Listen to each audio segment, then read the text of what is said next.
Oke, Assalamualaikum warahmatullahi wabarakatuh. Perkenalkan saya Muhammad Zaki Tawa dengan NIM 2419 itu 12104. Lalu kampus saya itu Dr. Otonomas Pilihan di MKes. Untuk kesempatan singkat kali ini, saya akan menjelaskan secara sederhana mengenai anatomi kardiorespirasi. Secara umumnya, anatomi kardiorespirasi itu merujuk pada sebuah sistem yang merupakan gabungan dari sebuah dua sistem, yaitu respirasi, pernafasan, dan sistem kardiovaskular, itu peredaran darah yang kemudian berfungsi untuk memastikan bahwa proses-proses metabolisme yang menopang kehidupan manusia tetap terjadi atau berjalan secara semestinya. Nah, ini adalah tiga peran utama dari kardiorespirasi. Yang pertama adalah berperan penting dan mengangkut berbagai zat penting ke seluruh tubuh.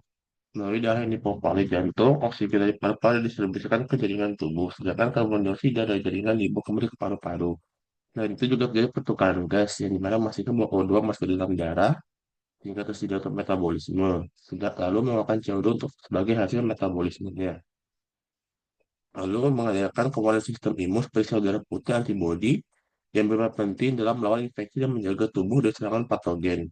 Sel darah putih mengenali dan menghancurkan mikroorganisme asing, sedangkan antibodi membantu menekan racun dan virus yang masuk dalam tubuh. Selain itu, darah juga mengandung trombosit dan berbagai faktor pembekuan yang bekerja secara terkoordinasi dalam proses hemostasis, yaitu mekanisme alami tubuh untuk menghentikan perdarahan ketika menjadi luka. Tidak lupa pula, sistem kardiorespirasi juga membantu mengatur berbagai aspek dalam tubuh. Dia berperan dalam menjaga suhu tubuh dengan menyebabkan panas melalui aliran darah. Sistem ini juga membantu menjaga keseimbangan pH darah dan konsentrasi elektrolit. Selain itu, aliran darah juga dapat diatur sesuai dengan kebutuhan tubuh. Misalnya, dialirkan kalau lebih banyak ke otot dan tidak sedang mati fisik. Yang tidak melandai anatomi respirasi dulu.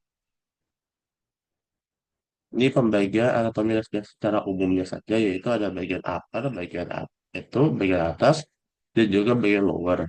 Bagian atas itu ya umumnya seperti bagian atas ini, seperti bagian kavitas nasi, sinus parafinalis, pars. Nah, ini intinya dia itu dari bagian hidung sampai ke faring, nah ini.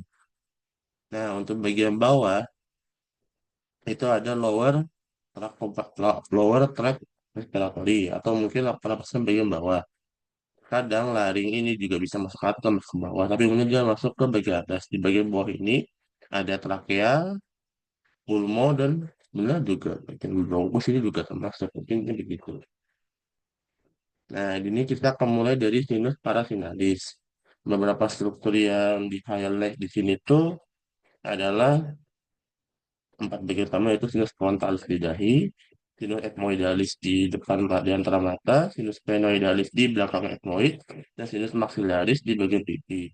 Fungsi sinus-sinus itu antara itu meningkatkan belakang tengkorak, membantu resonansi suara, yang masuk ke menjaga kemampuan rambut hidung. Di sini terdapat rongga hidung bagian dalam, yang merupakan bagian dari sistem pernapasan dan penciuman. Ada beberapa fitur yang pengen saya highlight di sini itu yang pertama ada vestibulum nasi. Ini adalah bagian depan dari rongga hidung, tepat di dalam lubang hidung. Di sini terdapat rambut-rambut yang berfungsi menyaring partikel besar, tidak masuk seperti debu ataupun terkadang serangga. Nah, atau terdapat kongka. Kongka itu sendiri sebenarnya terbagi dari tiga, itu kongka nasalis, superior, media, dan inferior. Intinya ada tiga, atas, tengah, dan bawah. Kongka ini tuh adalah lipatan tulang yang menonjol di dalam rongga hidung. Fungsinya mereka itu memperluas permukaan mukosa hidung. Kenapa? Agar pertama udara bisa masuk, sehingga udara itu lebih lembab dan terkadang juga kongka ini berperan menciptakan turbulensi udara sehingga udara itu lebih banyak kontak dengan mukosa tadi. Nah, di antara struktur kongka nasalis ini, baik itu media dan superior, itu ada namanya meatus. Nah, meatus itu pun juga ada tiga, yaitu superior, media, dan inferior. Misalnya namanya meatus media letaknya di bawah kongka nasalis superior, meatus media letaknya di bawah kongka media, dan meatus inferior letaknya di bawah kongka nasalis inferior. Nah, meatus ini dia tuh lebih ke jalur drainase bagi sinus parafinalis. Sehingga misalnya sinus maxillaris dan frontal mengalir ke meatus media adalah ngomongin kan aliran udara yang terkoneksi lapisan menuju bagian posterior dari hidung. Lalu yang terakhir adalah bagian olfaktoria hidung. Terletak di atas atap rongga hidung, mekani sebenarnya bagian dari kongka nasal superior. Mekani terkenalnya itu bukan terkenal sih. Dia ini mengandung reseptor saluran penciuman, jadi bisa dibilang sebagai tempat penciuman, tempat kita mencium bau lah bahasanya segitu. Nah, di sini ada struktur faring, yaitu ada struktur penting untuk pernapasan dan dia juga peran dalam produksi suara yang kayak ada di ya bukan suara sih, suara mungkin ke bagian laring ya. Kalau faring ini sendiri sebenarnya kan terbagi tiga ya, yaitu nasofaring terletak di bagian belakang longga hidung hanya dilalui udara. Lalu terdapat orofaring yang berada di bagian belakang longga mulut yang dilewati oleh udara dan makanan mengandung tonsil palatina. Lalu terdapat laringofaring yang akan berlanjut ke esofagus dan laring. Udara yang masuk ke sini, udara akan masuk ke dalam laring. Jadi dia tuh kayak dua gitu. Ada yang untuk makanan yaitu esofagus, ada untuk udara yaitu laring. Kalau sebenarnya berarti secara umumnya sebenarnya faring itu dua, berarti dia itu untuk pernapasan juga menelan. Nah, lalu terdapat laring. Laring atau kotak suara itu penting dalam pernapasan juga dan untuk produksi suara. Nah, kalau di laring sendiri itu ada beberapa yang saya highlight itu ada cartilago tiroidea. Dia itu mas- itu sebenarnya bagian yang kita kenal tuh sebagai jakun. Lalu terdapat cartilago cricoidea yang terletak di bawah cartilago tiroid tadi. Dia itu membentuk cincin penuh. Jadi kayak sebuah lingkaran utuh gitu. Lalu terdapat epiglotis yaitu ketuk elasis bentuk laring. Nah, jadi kan di file ini ada apa ya? Nah, bahasanya itu ada semacam katuk elastis. Nah, katuk elastis ini memastikan kalau makanan tadi itu masuknya ke esofagus, kalau udara dia masuknya ke laring. Dan saya juga ada di sini yaitu cartilago artenoidase. Dia ini mengatur posisi dari pita suara. Kalau tadi itu dari tampak anterior, sekarang dari tampak posterior. Sebenarnya juga sama di sini, tapi yang akan saya highlight di sini itu ada pita suara turut penggeraknya. Seperti yang kita tadi ada kata lagu Arteinolia, yaitu pengenalan bentuk piramida yang mengatur kategori posisi pita suara. Lalu ada plika vokalis, yaitu struktur yang memproduksi suara. Lalu terdapat plika vestibularis yang tidak masuk ke suara, tapi dia itu melindungi pita suara asli. Makanya dia itu terkenal sebagai false false vocal record, jadi kayak pita suara palsu atau suara palsu gitu. Yang terakhir adalah yang saya highlight itu adalah lima glottidis, yaitu celah antara pita suara yang terbuka saat bernapas dan menutup saat fondasi. Saya di sini saya juga ada di sini struktur trachea. Trachea itu saluran pernapasan utama yang menghubungkan lari dengan bronkus. Jadi ya dia ini kan ini bagian lari nih lurus, nah ini baru bronkus. Jadi dia tuh menghubungkan antara ini dengan bronkus. Secara umum tuh eh, struktur dia tuh yang pertama tuh cartilago tracheae yang bagian cincin gini. Jadi dia tuh kayak sekumpul cincin yang gitu. Mungkin bisa dibilang begitu. Nah, dia tuh menjaga agar trachea terbuka dan dia tuh dilengkapi oleh otot trachealis tadi ya. Nih, cartilago tracheae dengan muskus trachealis. Nah, di dalam trachea ini juga ada mukosa yang dilapisi epithelium dan sel goblet yang akan masuk ke mukus-mukus. Nah, mukus ini sama seperti yang di Indonesia tadi juga berperan untuk menangkap debu dan mikroorganisme. Nah, kalau di sini kan bisa kita lihat ya ada dia tuh kayak belok nih di cabang. Nah, percabangan ini tuh namanya bifurcatio tracheae, yaitu tempat trachea itu bercabang menjadi dua cabang utama yaitu kanan dan kiri. Nah, bagian ini sangat bisa hasil ini dan menimbulkan lepas jika batuk atau teriritasi. Nah, kalau kita lihat cabangnya ini kan ada ke kanan dan ke kiri. Kalau misal secara umumnya, kalau dia ke kanan itu ada tiga ya, ada superior, media, inferior. Kalau ke bagian kiri itu ada superior, media aja. Secara umum berarti fungsi trachea itu dia menyalurkan udara dari laring ke paru-paru tadi, menghubungkan, dan juga dia sedikit menyaring tadi ya, karena dia ada sih dia ada mukus juga. Nah, di sini tuh ada pulmo atau paru-parunya. Di sini ada bagian deklato kanan dan bagian deklato kiri. Nah, kalau kita lihat di sini kan kayak ada garis gitu. Nah, nama garisnya tuh adalah visura. Tapi sebelum kita ke garisnya tuh, saya jelasin dulu. Saya sebut dulu dia apa sih yang dipisah itu. Nah, jadi garis ini visura itu memisah sehingga bagian pulmo kanan ini punya tiga lobus, superior, media, inferior. Lalu terdapat di sebelah kiri ini dia juga hanya ada dua, yaitu superior dan inferior. Kalau untuk yang pulmodextra ini dia tuh kan karena ada tiga ya. Otomatis memisahnya itu dua. Di sini ada visura horizontalis, jadi memisahkan sehingga ada eh lobus superior dan media. Nah, sedangkan bagian kedua ini visura obliqua itu memisahkan sehingga ada lobus media dan lobus inferior. Nah, kalau di sebelah kiri dia itu kan hanya terbagi dua, nanti visuranya atau garis di antaranya itu cuma ada satu, yaitu visura obliqua.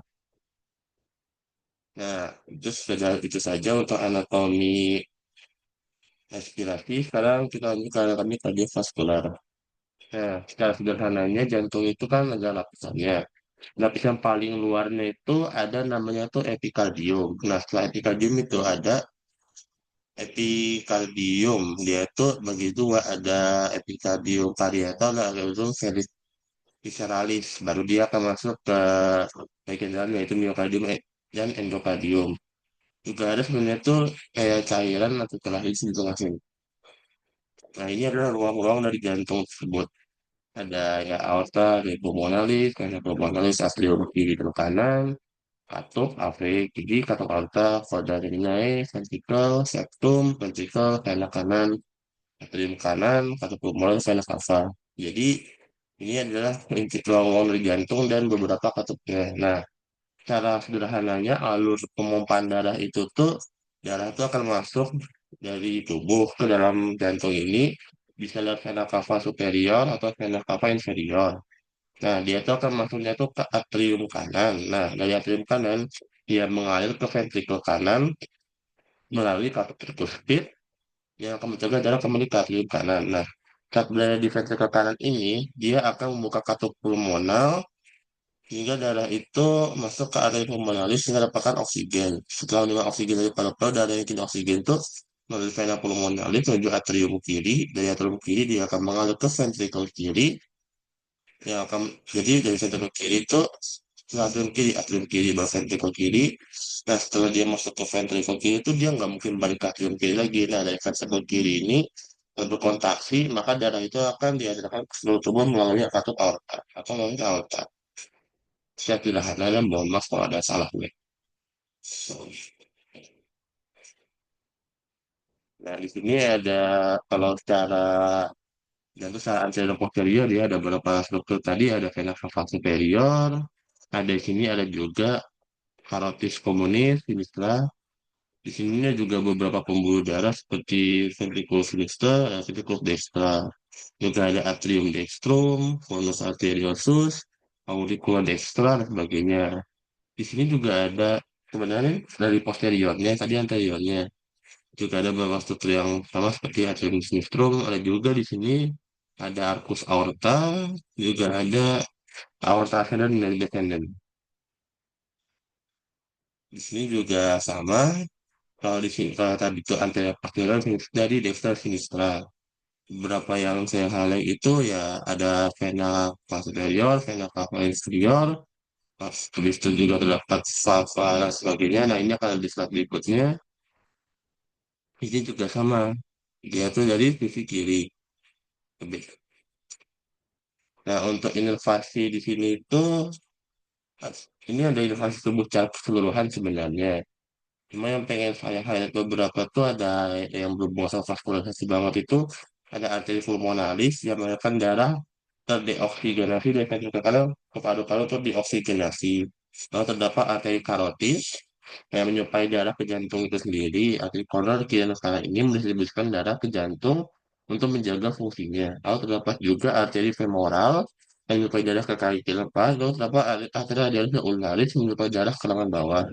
Nah, untuk vena sendiri yang akan saya highlight beberapa itu ada vena cava superior dan inferior yang mengumpulkan darah terdeoksigenasi dari tubuh bagian atas dan bagian bawah untuk diarahkan ke atrium kanan jantung tadi. Juga ada vena pulmonalis yang membawa darah teroksigenasi dari paru kembali ke atrium kiri. Juga ada vena jugularis yang menyebutkan darah dari kepalanya menuju vena cava superior.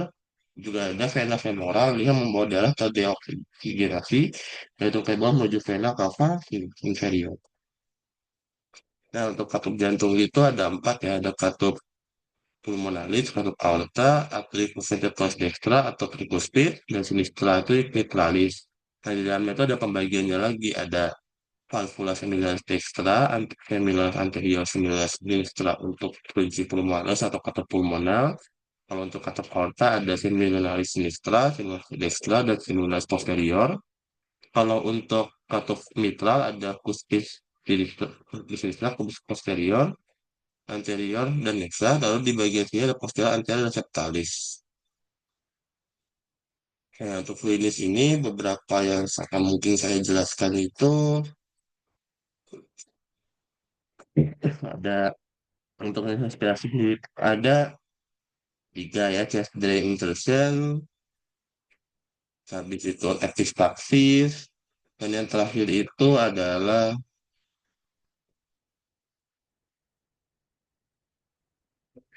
defisit dan klinis kardiovaskular. Nah, jadi secara umumnya itu